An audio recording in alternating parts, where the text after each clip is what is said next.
Bəzi savadsızlar, dindən zərrə qədər anlayışı olmayan insanlar Şah İsmailin şiəliyi yaratdığını, sünnilərə zülm etdiyini bildirirlər. Nəzərinizə çatdırmaq istəyirəm ki, 1500-cü illərdə Səfəvi dövləti qurulana qədər ondan 500 il, 600 il əvvələ qədər böyük şiə dövlətləri olub. Bunlara misal olaraq Fatimləri, Azərbaycan ərazisində olan Qaraqoyunlu dövlətini göstərmək olar.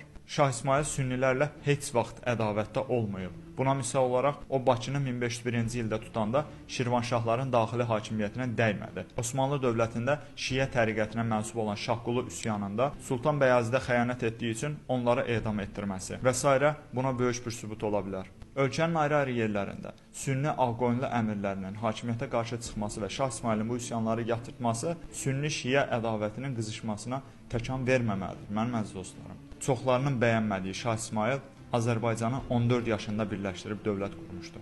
Bəs sən 14 yaşında nə etmişdin?